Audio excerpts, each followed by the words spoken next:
Good morning. ચાલો, company ઓડિટના next ટોપિકની આપણે ચર્ચા કરીએ. ટોપિક છે ટર્મ્સ ઓફ ઓડિટર. એટલે ઓડિટર કઈ કઈ શરતો અથવા તો શરતો કહીએ અથવા તો એવું કહી શકાય કે ઓડિટર માટે કયા કયા કાર્ય હોય છે, એનો જે સમયગાળો છે એને પણ આપણે ટર્મ કહીએ છીએ. તો અહીંયા ટર્મ એવા અર્થમાં છે કે કેટલા સમય માટે ઓડિટર એપોઇન્ટ કરવામાં આવે છે. તો no listed company or company belonging to the such class or classes of companies as may be prescribed shall be appoint or reappoint. અહીંયા નીચે લખેલું છે કે લિસ્ટેડ કંપની હોય કે ના હોય ઓર બિલોંગિંગ ધ સચ ક્લાસ, કોઈ પણ ક્લાસની કંપની હોય ઓર ક્લાસ મે બી પ્રિસ્ક્રાઇબ, જે કંઈ બી ક્લાસીસ ઓફ કંપનીઝ પ્રિસ્ક્રાઇબ કરેલું હોય એમાં એપોઇન્ટમેન્ટ ને રીએપોઇન્ટમેન્ટ કયા આધાર પર થતું હોય છે. તો individual as auditor for more than one term of the 5 conservative years. તો લખેલું છે કે 5 વર્ષ સુધી જે એક ઇન્ડિવિડ્યુઅલ હોય તો એની ઓડિટરની તરીકે નિમણૂક કરીએ તો 5 વર્ષ સુધી એને એપોઇન્ટ કરી શકાય છે વન ટર્મ માટે. And audit firm as auditor for more than 2 terms of the 5 consecutive years. તો તમને આપ્યું છે કે જ્યારે ઓડિટ ફોર્મ આપેલી હોય તો એ પેઢી 2 ટર્મ સુધી કામ કરી શકે છે, એટલે 5 વર્ષના 2 ટર્મ એટલે કે 10 વર્ષ સુધી કરી શકે છે. મોર over, individual auditor who has completed his term under the clause A shall not be eligible for the reappointment as auditor in the same company for the 5 years from the completion of his term. જ્યારે એ પોતાની એક term 5 વર્ષની પૂરી કરે છે ત્યારે એ જ કંપનીમાં એ ફરીવાર 5 વર્ષ સુધી રીએપોઇન્ટ નથી કરી શકાતો. તો 5 વર્ષનો સમયગાળો પૂરો થઈ જાય એટલે એની રીએપોઇન્ટમેન્ટ માટે એ એલિજિબલ હોતો નથી.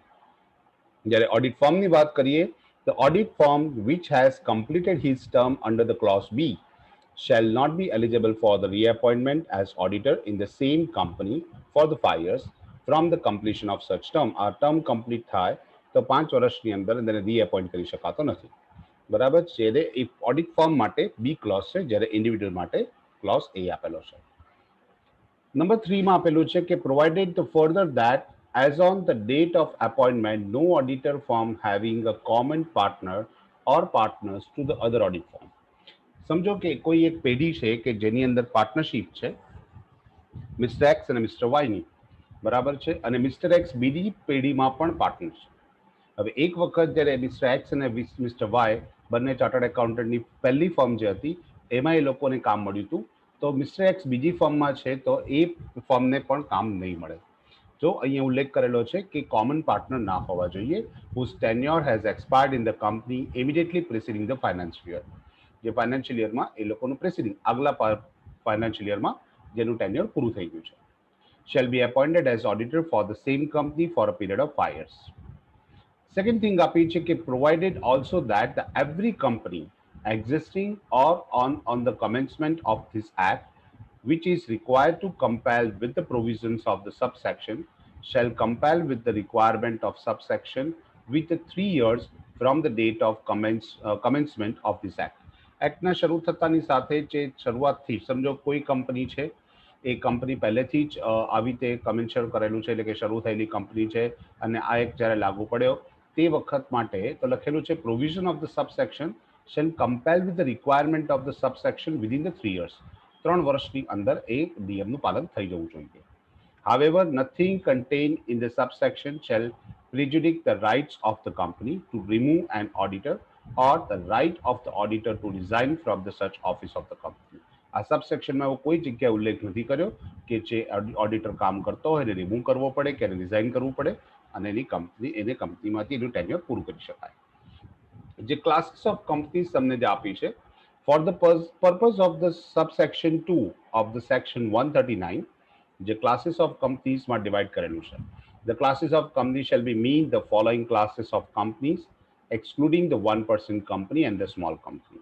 અહીંયા આગળ સેક્શન 139(2) જે ક્લાસીસ ઓફ કંપનીઝ આપેલું છે એમાં સ્મોલ કંપની અને 1% કંપની સિવાય માટે રૂલ્સ આપેલા છે. તો કંપની કેવી રીતે આપણે ડિવાઇડ કરીશું ક્લાસીસમાં? તો ફર્સ્ટ આપેલું છે કે ઓલ અનલિસ્ટેડ પબ્લિક કંપની, એવી બધી જાહેર કંપની છે અનલિસ્ટેડ છે, એમનું પેડઅપ શેર કેપિટલ કેટલું હોય 10 કરોડ ઓર મોર, 10 કરોડ કે તેથી વધારે હોય. All the private limited companies having the paid up share capital of rupees 20 crore and more. જાહેર કંપની છે જે અનલિસ્ટેડ છે એનું 10 કરોડથી વધારે મૂડીરોકાણ હોય શેરમાં, અને ખાનગી કંપની છે બરાબર છે જેનું મૂડીરોકાણ 20 કરોડ કે તેથી વધારે હોય. All companies having the paid up share capital of below threshold limit mentioned A and B above, but having the public borrowing from the financial institute, bank or public deposit of rupees 50 crore or more. તમને ઉલ્લેખ કર્યો કે ઉપર public company જે unlisted ને private company જે આપેલી છે એના માટે બંને માટે જે 10 કરોડ ને 20 કરોડનો નિયમ આપ્યો છે, પણ તેમ છતાં જો એ લિમિટ કરતાં પણ ઓછું હોય પણ કોઈ પણ એવી કંપની હોય કે જેનું પબ્લિક બોરોઈંગ એટલે કે જાહેર દેવું જે નાણાકીય સંસ્થાઓ પાસે એટલે કે ફાઇનાન્શિયલ ઇન્સ્ટિટ્યૂટ કે બેંક કે પબ્લિક ડિપોઝિટ સ્વરૂપમાં હોય એ 50 કરોડ કે તેથી વધારે હોય તો બરાબર છે.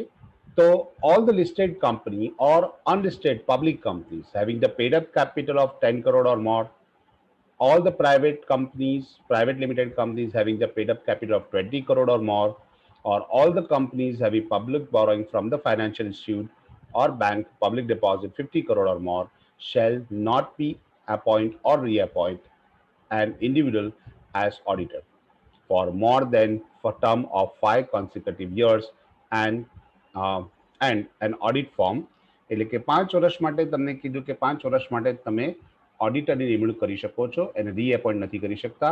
એવી કંપનીઓ છે એનું લિસ્ટ આપણને આપ્યું. એક તો એવી જ લિસ્ટેડ કે અનલિસ્ટેડ એવી બધી જ કંપની કે જે જાહેર કંપની છે ને 10 કરોડથી વધારે મૂડીરોકાણ ધરાવે છે, 20 કરોડ કે તેથી વધારે મૂડીરોકાણ ધરાવતી ખાનગી કંપની, અથવા તો એવું કહી શકાય કે જેનું જાહેર દેવું 50 કરોડથી વધારે છે એવી કંપનીઓ માટે આ રૂલ્સ છે કે individual as auditor for more than one term or for 5 consecutive years બરાબર એને નથી રાખી શકતા. Auditor for more than 2 terms of 5 consecutive years.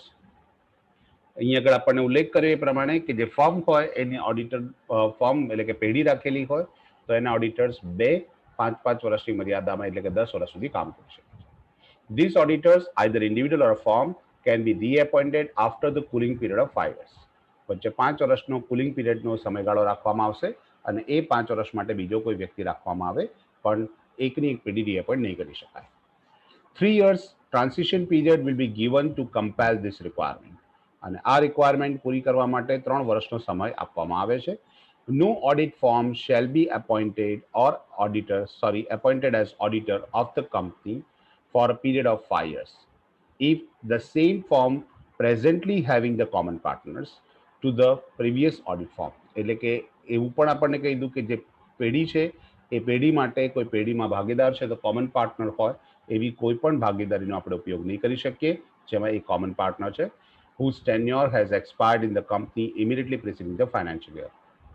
The rights of the company to remove the auditor or the right of the auditor to resign from the such office of the company is not affected by the subsection.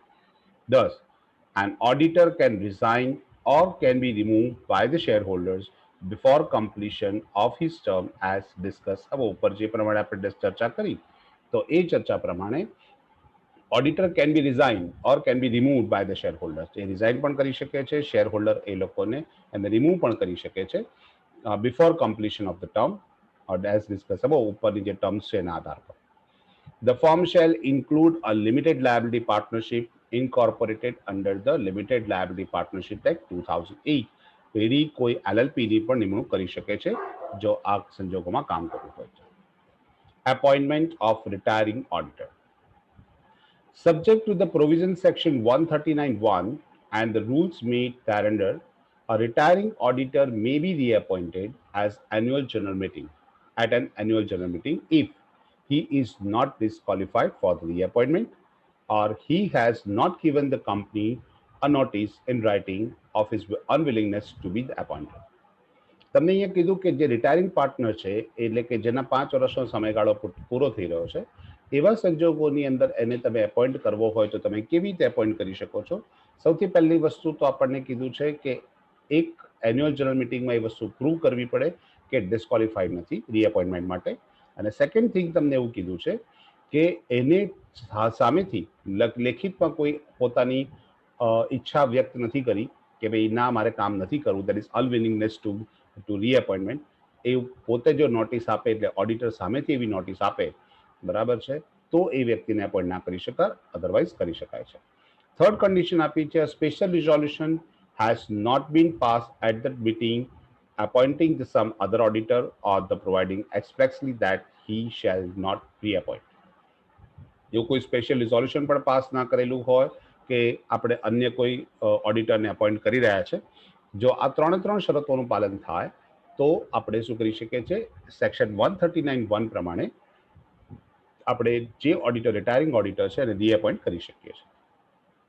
Moreover, the section 139(10) state that whether at the any AGM no auditor is appointed or reappointed, the existing auditor shall be continue to be the auditor of the company. Section 139(10) માં પણ એવું લખેલું છે કે જો AGM ની અંદર એવું કંઈ જ નક્કી ના થાય કે નવો વ્યક્તિને કોઈ એપોઇન્ટ ના કરવામાં આવે કે આની રીએપોઇન્ટમેન્ટ બાબતે પણ કોઈ ચર્ચા ના થઈ હોય, તો જ્યાં સુધી આગળ કોઈ પણ નિયમ ના આવે ત્યાં સુધી જે ઓડિટર અત્યારે કામ કરી રહ્યો છે એ કંપનીની ઓફિસ સંભાળી શકે છે. Rotation of auditors, that is cooling off period. MS University in 2000 April 19 માં ક્વેશ્ચન પૂછાયેલો છે. The members of the company can provide for the following by passing the resolution. The members of the company can provide for the following passing resolution. Resolution pass કરીને જે company member છે કામ કરી શકે છે. Rotation કેવી રીતે થાય? તો in the audit firm appointed by it, the auditing partner and his team shall be rotated at such intervals as may be resolved by members. તો અહીંયા પહેલી વસ્તુ કર્યું કે કેવી રીતે પાસિંગ ધ રિઝોલ્યુશન, મેમ્બર્સ જે કંપનીના જે છે provided for the passing resolution pass કરી શકે. પહેલું વસ્તુ કીધું છે કે in audit form appointed by, જે પેઢી એમને એપોઇન્ટ કરી છે, the auditing partners and his term shall be rotated, એટલે એ ને બી છે તો એ રોટેટ કરી શકે છે. As such intervals as may be resolve by the members, કંપનીમાં જે મેમ્બર્સ એટલે કે શેર હોલ્ડર છે જે રીતે રિઝોલ્વ કરેલું હોય, ઇન્ટરવલ્સ નક્કી કર્યા હોય એના અનુસંધાનમાં. બીજું, the audit shall be conducted by more than one auditor, એક કરતાં વધારે ઓડિટર પણ કન્ડક્ટ કરી શકે છે. તો સેક્શન 129(3) માં ઉલ્લેખ કરેલો છે કે જ્યારે એકથી વધારે તમે ઓડિટર્સ એપોઇન્ટ કરેલા હોય તો તે વખતે તમે એને રોટેટ કરી શકો છો. However, a transition period of 3 years from the commencement of this act has been prescribed for the company existing on or before the commencement of this act. 3 વર્ષનો ટ્રાન્સિશન પીરિયડ આપેલો છે આ એક્ટની શરૂઆત થઈ ત્યારથી, તો એ 3 વર્ષની અંદર તમે એમાં સુધારા કરી શકો છો two compare with the provisions of the rotation of auditor, એટલે કે ઓડિટરના રોટેશન માટે જે પ્રોવિઝન્સ છે એના માટે. Now casual vacancy in the office of auditor. ઓડિટરના સંજોગોમાં કોઈ કેઝ્યુઅલ વેકેન્સી ઊભી થાય તો ક્યારે કેવો સંજોગોમાં કેઝ્યુઅલ વેકેન્સી ઊભી થતી હોય છે? તો લખ્યું છે કે board of director has no authority to appoint auditor. Board of ડિરેક્ટરોને સામાન્ય રીતે કોઈ એવી સત્તા નથી હોતી કે એ કોઈ પણ ઓડિટરની નિમણૂક કરી શકે. But if a casual vacancy rise, casual vacancy ઊભી થતી હોય, the former can fill such vacancy in the office as an auditor as under. નીચેની તમને મંજૂરી આપી છે એ નિયમ અનુસાર ફોર્મલ ઓડિટરની નિમણૂક કરે વેકેન્સી ભરી શકે છે. પહેલી વસ્તુ લખી છે, in the case of company other than company whose account are subject to audit by auditor appointed by CAG, controller and auditor general સિવાય બીજી કોઈ પણ કંપની એવી હોય કે જેનું ઓડિટર કરવાનું ઓડિટ સીએજી સિવાયના વ્યક્તિ કરતા હોય, any casual vacancy in the office of auditor shall be filled by the board of directors within 30 days. તો સીએજી સિવાય કોઈ પણ આવી કેઝ્યુઅલ વેકેન્સી હોય, ધારો કે કોઈ પણ ઓડિટર કામ કરવા માટે સક્ષમ નથી, અથવા એ બીમાર છે, અથવા તો એને કોઈ હાર્ટ એટેક આવ્યો છે કે એવી કોઈ પણ સિચ્યુએશન ઊભી થાય અને એ રિઝાઇન કરી દે તો એ કેઝ્યુઅલ વેકેન્સી ક્રિએટ થાય છે. અને એવા સંજોગોની અંદર બોર્ડ ઓફ ડિરેક્ટર એટલે કે ગવર્મેન્ટ કંપની સિવાય અથવા તો કંટ્રોલર એન્ડ ઓડિટર જનરલ સિવાય બોર્ડ ઓફ ડિરેક્ટર 30 દિવસની અંદર એક કેઝ્યુઅલ વેકેન્સી ફિલ કરી શકે છે.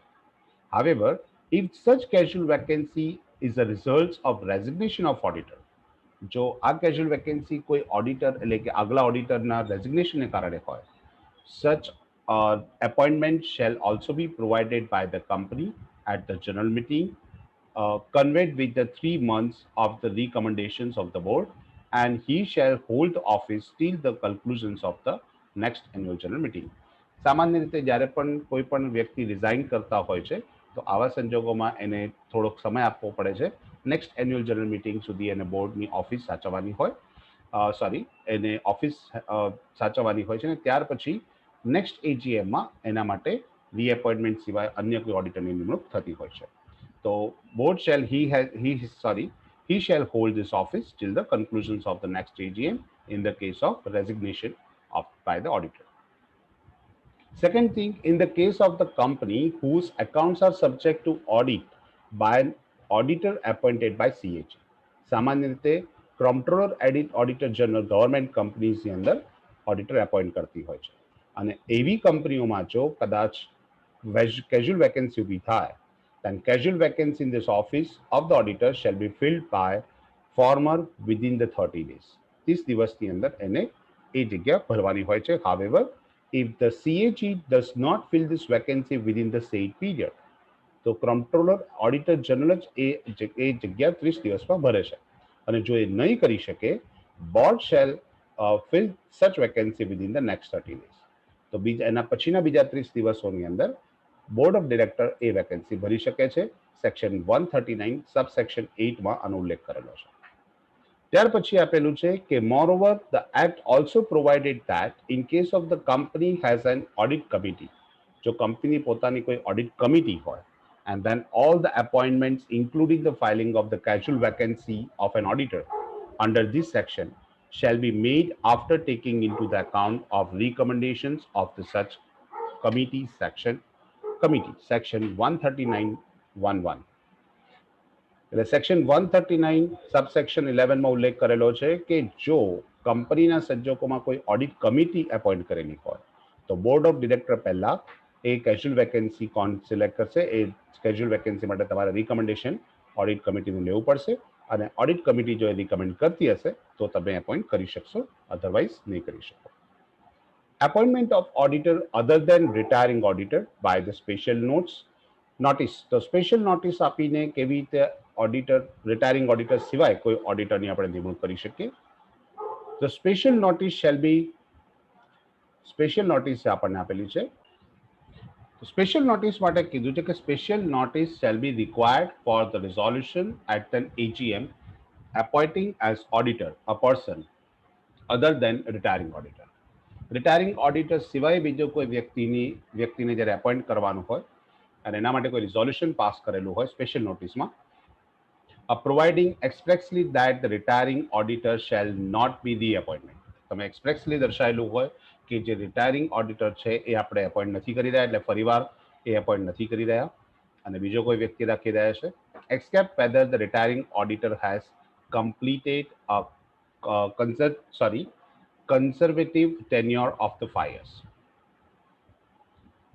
તો 5 વર્ષનો જે સમયગાળો એને પૂરો કર્યો હોય અને ત્યાર પછી એને રીએપોઇન્ટ નથી કરી રહ્યા અને એક્સપ્રેસલી મેન્શન કરેલું હોય કે બીજો કોઈ વ્યક્તિ રીએપોઇન્ટ કરી રહ્યા છે as the case may be the 10 years અથવા તો પેઢી હોય તો 10 વર્ષ as provided under subsection 2 of the section 139. તો જો કોઈ સ્પેશિયલ રિઝોલ્યુશન પાસ ના કરેલું હોય અથવા એક્સપ્રેસલી એવું મેન્શન ના કરેલું હોય કે રિટાયરિંગ ઓડિટર રીએપોઇન્ટ નથી કરી રહ્યા બરાબર છે અને 5 વર્ષનો સમયગાળો પૂરો થયો હોય અને પેઢી હોય તો એના બે સેશન પૂરા થયા હોય 10 years કમ્પ્લીટ થયા હોય તો એનો ઉલ્લેખ અહીં આગળ કરેલો છે. બીજી વસ્તુ લખી છે on receipt of the notice of સચ અ રિઝોલ્યુશન. જો આવું કોઈ રિઝોલ્યુશન હોય એની કોઈ નોટિસ મળે company shall forthwith send a copy thereof to the retiring auditor. Retiring ઓડિટરને એની કોપી મોકલાવાની હોય છે. તો ત્યાર પછી આપણે જોઈએ આગળ તો થર્ડ પોઈન્ટમાં લખેલું છે where the notice is given of the such resolution and the retiring auditor make with the repeat that to the representation in writing of the company that is not exceeding the reasonable length. એટલે બહુ વધારે લાંબુ નહીં પણ એને પોતાનું લખેલું હોવું જોઈએ લખાણ where the notice is given of such resolution. આ resolution notice મળે and the retiring auditor make with the respect that to the representation in writing પોતાનું representation writing માં દર્શાવે to the company and request its notification to members of the company. The company shall, unless the representation is received by it too late for it to do so. અહીંયા લખેલું છે કે જે resolution કંપનીએ pass on કરેલું હોય એ બહુ લાંબુ ના હોવું જોઈએ, વ્યાજબી સમયની અંદર કંપનીને એ નોટિફિકેશન મોકલાઈ દેવાનું હોય છે. In any notice of the resolution given to the members of the company, જો કંપનીના કોઈ પણ મેમ્બર્સને આ રિઝોલ્યુશન એટલે કે notice of the resolution given to members of the company, કંપનીના કોઈ પણ મેમ્બરને આપેલું હોય, state the fact of the representation have been made, તો એનું રિપ્રેઝન્ટેશન દર્શાવેલું, હકીકત દર્શાવેલી એમાં હોવી જોઈએ. બી પોઈન્ટમાં ઉલ્લેખ કરેલો છે, send a copy of the representation to the every member of the company to whom the notice of the meeting is sent.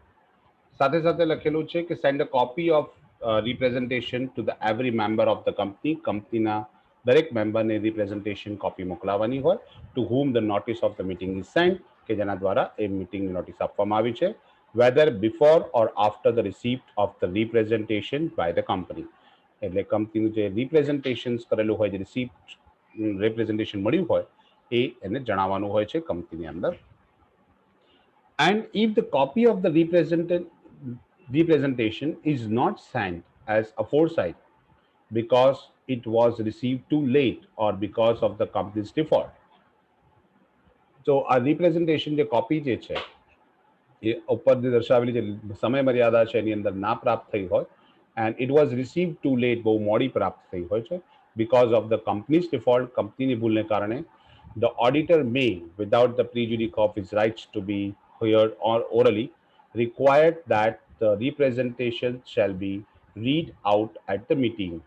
તો અહીંયા ઉલ્લેખ કરેલો છે કે જ્યારે પણ કોઈ રિટાયરિંગ ઓડિટર જ્યારે ધંધામાંથી જાય છે, રિટાયર્ડ થાય છે અને કોઈ નવો એપોઇન્ટ કરવામાં આવે છે, તો એને પોતાનું રિપ્રેઝન્ટેશન દર્શાવવાનું હોય છે, અને રિપ્રેઝન્ટેશન જ્યારે બહુ લેટ મળતું હોય છે તો એવા સંજોગોમાં શું કરવાનું હોય છે, વાંચી સંભળાવવાનું હોય છે, જે મોડે એટલે રિપ્રેઝન્ટ કરવાનું હોય છે પોતાનું representation. Generally board of directors એ રિપ્રેઝન્ટેશન રાઇટિંગમાં એની એક કોપી કરાવીને બધા જ મેમ્બર્સને આપવાની હોય, પણ જો એવા સંજોગમાં ના પહોંચાડી શકે તો એન્યુઅલ જનરલ મિટિંગની અંદર વાંચી સંભળાવી શકે છે. Provided that if the copy of representation is not sent as aforesaid, copy thereof shall be filed with the registrar. તો કંપની રજિસ્ટ્રારને એની કોપી તમારે પહોંચતી કરવાની હોય છે. Provided that if the copy of representation is not sent as aforesaid, ભલે તમે ઉપરના બધા જ મેમ્બર્સે ના મોકલી શકો તો વાંચી સંભળાવો અને રજિસ્ટ્રારની કોપી મોકલી આપો. Provided further that if the tribunal is satisfied on an application either of the company or any of the aggrieved person that the rights conferred by this subsection are being abused by the auditor, જો auditor દ્વારા આ નિયમનો કોઈ પણ પ્રકારનો ભંગ થયો હોય, બરાબર છે, જે એપ્લિકેશન ટ્રિબ્યુનલને મોકલવામાં આવી હોય એમાં કોઈ પણ નિયમનો ભંગ હોય by the auditor, then the copy of representation may not be sent and the representation need not to be read out at the meeting. તો આવા સંજોગોમાં એની કોપી પણ મોકલવાની જરૂર રહેતી નથી, અથવા તો મીટિંગની અંદર એને રીડ આઉટ કરવાની એટલે કે વાંચવાની પણ જરૂર નથી રહેતી, જો ટ્રિબ્યુનલની અંદર આ બાબત કહી હોય અને ઉલ્લેખ કરેલો છે એ પ્રમાણે સબસેક્શનનો એબ્યુઝ થયો હોય એટલે કે દુરુપયોગ થયો હોય ત્યારે. ત્યાર પછી આપણને ઉલ્લેખ નેક્સ્ટ ટોપિક આપેલો છે રિમૂવલ ઓફ ઓડિટર, જેની ચર્ચા આપણે નેક્સ્ટ લેક્ચરમાં કરીશું. બાય.